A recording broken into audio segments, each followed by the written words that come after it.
I was really excited to find something, a little palate cleanser after that, and to do something a bit more comedic. Yeah.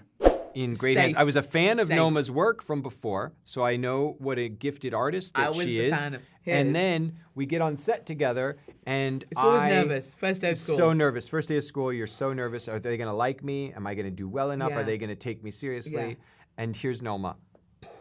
Welcome. Probably what I'd be screaming at was a tennis ball or a man holding a puppet, and having to be like, ah! But I mean, what can I say? What the hell? You could have killed me. There was a chance, yes, but everything turned out fine. I'm stuck in the middle with you. Here I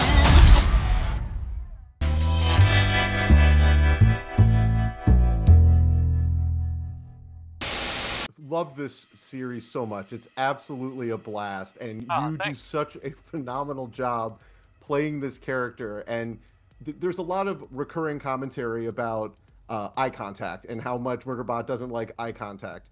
But before that interaction happens with Garath, and I was thinking, did you approach playing this character intentionally by not making eye contact to try and add some of that robotic tendency, or how did you figure out how to take some of that humanity away? Well, that was kind of integral to the character. It's in the novella that the show is based on. It's very much a socially awkward android who desperately wants to avoid any kind of unnecessary human interaction. Giving and receiving orders is fine, but anything other than that is appalling. So yeah, it was very clear that I would do whatever it takes to avoid eye contact. Very crucial to the character, yeah. What would you say was the hardest element of playing Murderbot? Like, was it being socially awkward? Was it the action sequence? Like, what was the hardest part of playing this? I think it was maybe finding the right juxtaposition between this, the kind of blank, laconic approach to Murderbot in the scene with the more kind of dynamic voiceover, the inner monologue, and trying to find that the balance there was something we spent quite a lot of time discussing and then shooting, and then also in post-production, Chris and Paul Weitz, the showrunners and writers, and I would sit in post and tweak it and rewrite some of the voiceover, and just to kind of find the right contrast between Murderbot on screen and then what goes on in Murderbot's head. So it was challenging, but also like super fun because it really shaped the character, playing off of what you're seeing on screen with the inner monologue. And you've done comedic parts in the past. I think this is like the most substantial comedic role. Not necessarily comedic that you're playing it for laughs, but was this something that you had a lot of fun doing compared to other projects that have been more serious that you've been a part of? Yeah, and I was really desperate to find something more comedic and a lighter touch than I started talking to Chris and Paul about 2.5 years ago. So I came off I think I just wrapped Infinity Pool, Brandon Cronenberg's film, and then The Northman just before that. So 2 incredible projects to be part of, but characters that are tonally much darker. And I was really excited to find something, a little palate cleanser after that, and to do something a bit more comedic, yeah. And is this something that if the opportunity were presented that you would want to see this character through an adaptation of everything, or is this something that you're just going to kind of take it as it comes? I can't answer about everything, but I loved playing Murderbot, and I would love to revisit it for sure, yeah. It's such a fun series. I had such a blast with it. You are fantastic in it. Thank you so much for your time. I really appreciate that. Thank you.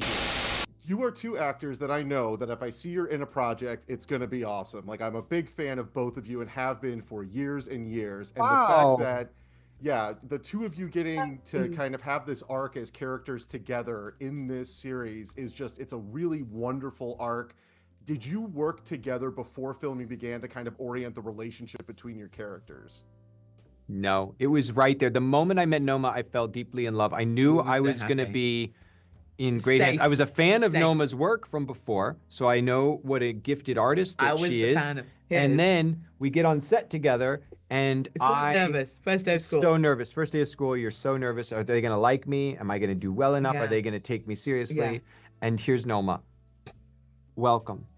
She immediately, I was shaking in my boots, and she's just open arms, come in, and it made the work so easy for me. Alex, we had a ball. I was so grateful. Because you know that thing you go, Alexander Skarsgård's in it. Oh my God, they've also got David Dastmalchian. Fuck me, here we go, okay. And you arrive and you go, oh!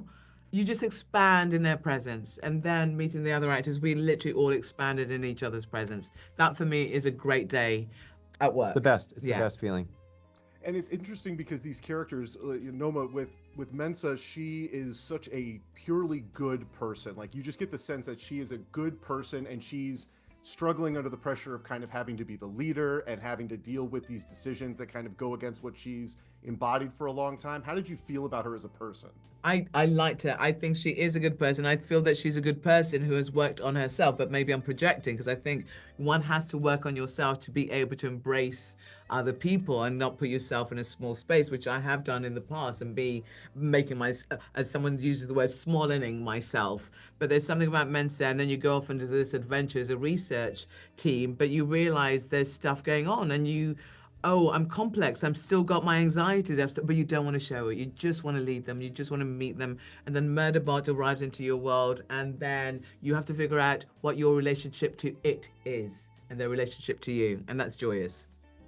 And David, I think you're number one on my list of actors I've watched films for this year, including short films and all of this. And you've got so many phenomenal performances you've done in your career. But I love the arc of where this goes. I don't want to spoil anything for people going to watch it, but Garathan at the beginning, for people who haven't read the book, it's like you've got like this sense that this may not be a good guy. How did you feel about the arc this character has? It's a great gift as an actor when you're given a role and an opportunity to have a character that goes on a full journey. He's going to climb a mountain, and he's going to do so only because of the help and the love of the people around him. So I had this great ensemble, incredible writing, a wonderfully, fleshed out character from the mind of Martha Wells. And I approached him in many ways, trying to do my best to admit how much of me as David is reflected in Garathan. A lot of the struggles that Garathan faces personally are quite similar to me as David.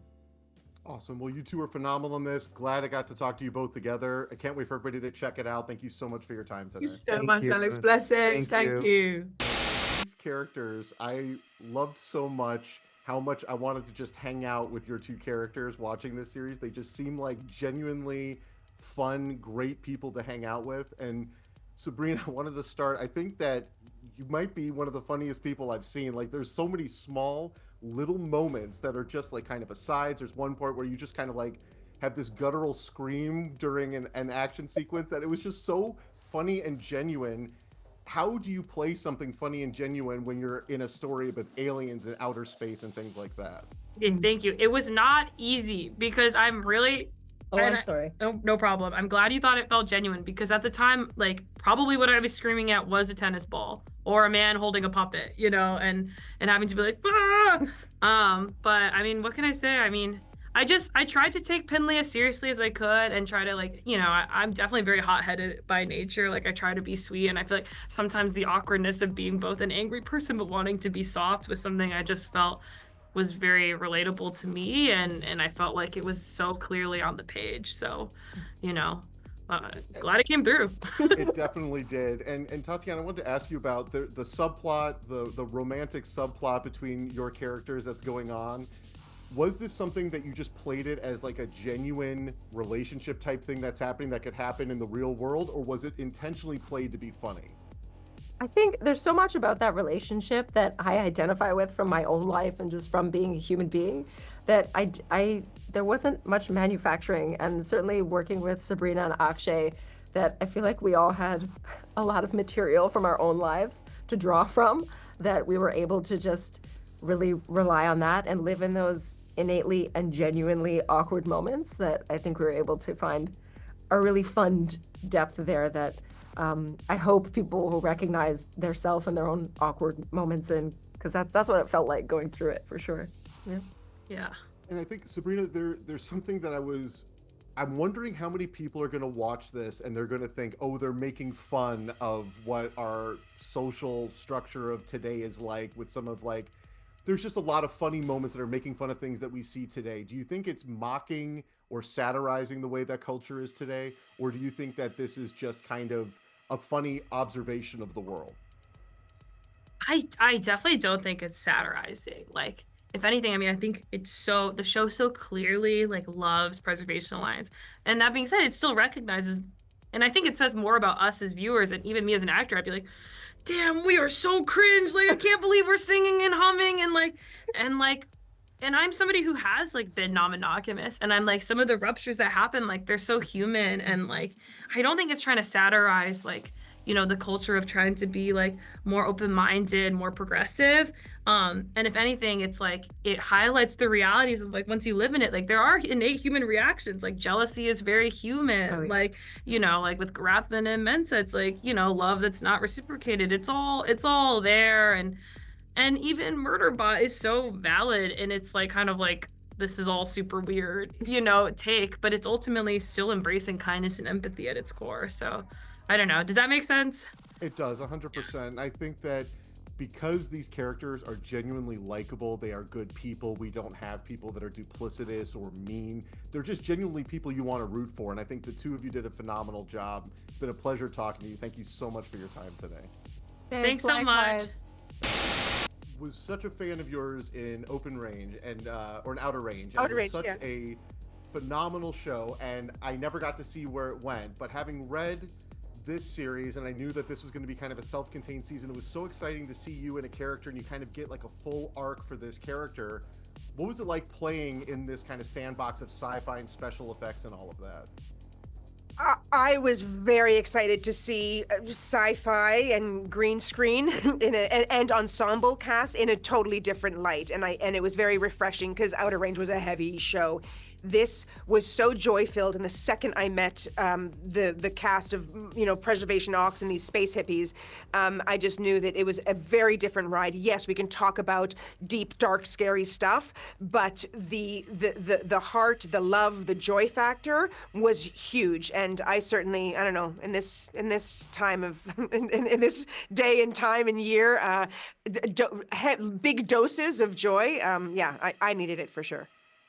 And it's such a fun show, and actually I wanted to ask, you're hilarious in this show. Like, you're such a phenomenal, this character is great.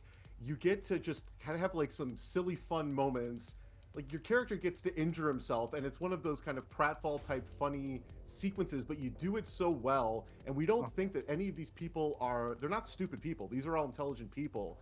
But for you in playing Rati, what was it like playing this character? Were you playing it for laughs? Were you playing him as just serious? How did you kind of orient it? I think I just had fun, and a lot of the time I was just reacting in the way that I thought I would. Like, I'm quite a sardonic, dry. I react to tragedy with a kind of, oh, whoops. So it sort of feels as though like I brought a bit of that to Rati. But yeah, like the stunt stuff was great fun, and I was very proud of myself because the stunt people were like, "You fall spectacularly," and I was like, "That's such a great compliment." Like, there's that one bit where I fall over, and I was really proud when I watched it because I was like, that took a lot out of me. And I wanted to ask both of you. Alexander's known for being in such like big budget, serious roles, dramatic roles, but he's so funny here. What was it like working with him? Actually, I wanted to ask you first. Okay, yeah, he's I'm sure it will be bandied about a lot, but he's a consummate professional. He's a very smart man. He's a very funny man in life, and he's very dry-witted. if you meet and talk to him, you do kind of realize that he is perfect to play this character. And he does that dichotomy of humanity and roboticism so expertly that it was, as a fan of the books, I was watching him, you know, when it wasn't my take and just being like, yep, amazing. And same for you, Tamara? Similarly, I hope that people understand, like, we watched it, you know, right there in front, up close. It is masterful what he's doing, and I hope people appreciate how hard it is to act like a robot. Because it is so subtle, but you don't get any of the tricks of all the little, you know, little twitches that we can do that inform an audience of how you feel about something. So mostly just in awe of watching how he portrayed Murderbot. It's a bit of genius. Awesome. Well, it was a blast of a season. I had a great time. You were both fantastic. Thank you so much for your time today. Thank you. Thanks very much. You too. I've watched 7,532 hours of content. Shows like The Rise and Fall of Sanctuary Moon. Did you sleep with that bot? Stars, Captain. Oh, what now?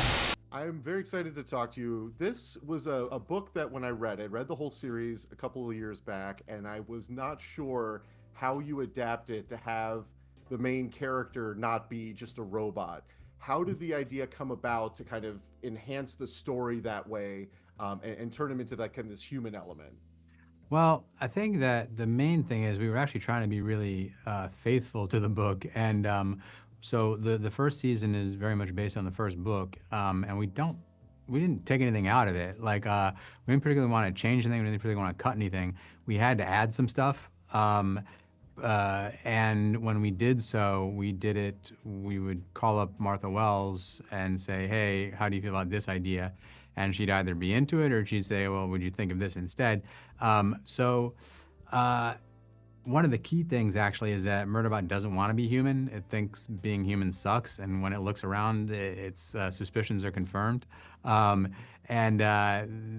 There's something really, I think, recognizable and identifiable about that. I'm not sure I answered that question, but maybe Chris will. Yeah, I think so. I mean, in Martha's books, psych units have human faces, and they're partly constructed out of human tissue, in part as a kind of a user interface in order to talk to talk to human beings. But that's kind of a bit of a mixed blessing. More than that, because frankly, Murderbot doesn't really like much of humanity. But there's parts of the books where it's pretending to be human, pretending to be an augmented human. So that infers that it looks like a human, and that not all sec units look the same, because then you'd be able to tell, okay, that's a sec unit, it's not a human. So we felt there was enough justification for casting it with a human. And the book is lighter in terms of tone compared to a lot of science fiction that's out there. It has a little bit more fun with it, and the series definitely has a lot of fun with it. Yep. So many great dramatic actors in this, and people that can do both comedy and drama. Was this something that, getting Alexander on board, there was any conversation about how you're going to approach this, or did he kind of have a way in from the get-go? He seemed to have a way in, and there's an aspect of Alexander which is where you don't quite know what he's thinking. Like, he, as it turns out, luckily is a really sweet guy, but also, like, when he was young, he was in the Swedish Special Forces. You associate him with the Norsemen the Northmen, and he appears like somebody who could potentially be threatening physically. But he's also a really eccentric, oddball person. So we didn't have to say there's humor in this. Like, he already instinctively felt that and wouldn't have been drawn to it without it. It just happened that, look, the thing he was great at is we had to be really careful to not have Murderbot bond with the Prezox team too early. There's always that temptation to tip your hand in terms of what Murderbot is feeling. But Murderbot doesn't know what it's feeling, and it is very important to Murderbot to not get sucked into this human emotion stuff. So Alexander was really good about keeping that in mind and keeping us honest. And was there any, you scripted all the episodes, and so since this was something that you kind of saw it from beginning to end, is that something that, should the show continue, that you would both partner on that moving forward for the rest of the adaptations? Yeah, we love working on it, and I think that the cast and crew gets along really well. So we all intend to get the band back together. You know, we're very jinxy about a second season and whether we'll be able to or not, and a lot of that will depend on the reaction to, you know, to the work itself. But definitely, we also intend to kind of keep true to Martha's books and to keep working with her as a key, you know, collaborator. Well, having seen all 10 episodes, I loved it. I'm sure audiences are going to love it as well. I can't wait for them to check it out. Thank you so much for your time today. Oh, Thank you very much. Really appreciate it. Thank you. Cheers. Thank you for clicking on our video, everybody. If you like what you saw here, please make sure you like the video and subscribe and share with your friends who like this sort of content. JoBlo was created by movie fans for movie fans, and we appreciate your support.